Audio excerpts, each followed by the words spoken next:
All right, one of the big things that industry requires is lots of cheap, unskilled labor. And there was a ready source in America, and that was children, okay? Not only do we have millions of new immigrants pouring into the country, but all the kids, there were no labor laws, okay?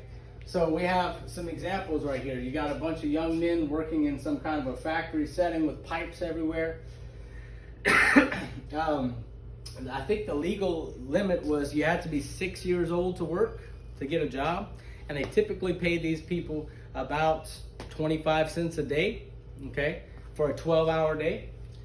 If you look right here, we have a textile factory. They're actually making yarn, okay? So they are taking cotton and they are spinning that to make yarn, and you have these little kids.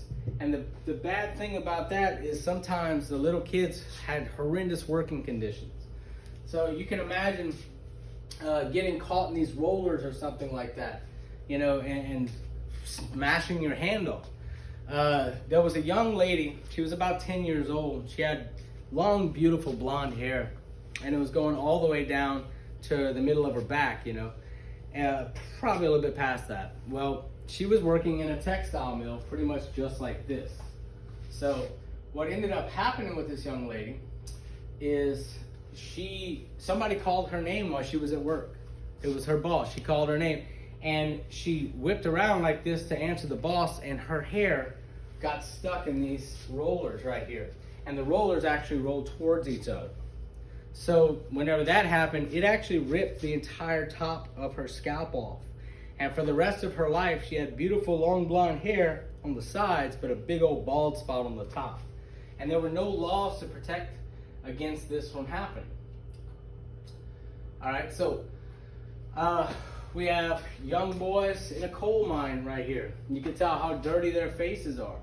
This is one of the most dangerous jobs out there in America at the time, still is actually. And there was many problems. You had cave-ins, you have explosive gases, you have deadly gases inside. They actually used to carry a little bird called a canary with them in a cage, okay? So the thing is, a canary cannot really stand poisonous gas too much. So they would watch the canary. It would be an early warning sign. So you're going with your little headlamp, okay, which sometimes was a candle with a little reflective back, or sometimes it's a lantern, you know, something like that. But you had the canary out front. And if you saw that canary drop dead, you better run, because that means that you have entered a pocket of deadly gas that's probably going to kill everybody that's with you. So if you ever heard that phrase, canary in a coal mine, that's where it comes from, okay? Now, we have a lot of political cartoons to go over this year, okay? This is one of our first ones here. So if you look right here, because we can't really interact, I'm just gonna have to explain it to you. But the way I typically do this, y'all, is you identify the symbols first, okay? Identify all the symbols in the cartoon, and then you try to identify the meaning of the cartoon. So for instance, we have a bunch of children going into a meat grinder, okay? And you can tell it's in the city. You got skyscrapers back here. And the boss man, which has capital on his back, it's capitalist, they are grinding up the children in the meat grinder.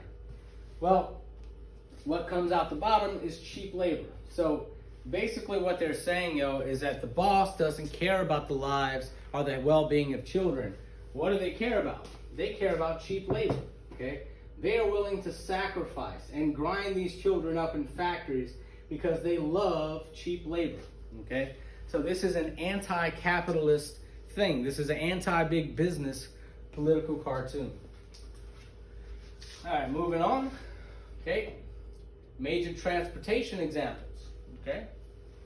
So in 1825, there was a canal, which is basically a gigantic ditch, built from Lake Erie out to the Hudson River, which basically ends up right next to Hudson Bay in New York City, okay? Now, this canal allowed all the 5 Great Lakes to be connected to one another, and it connected them to the Atlantic Ocean. So now we've got a huge thing right here.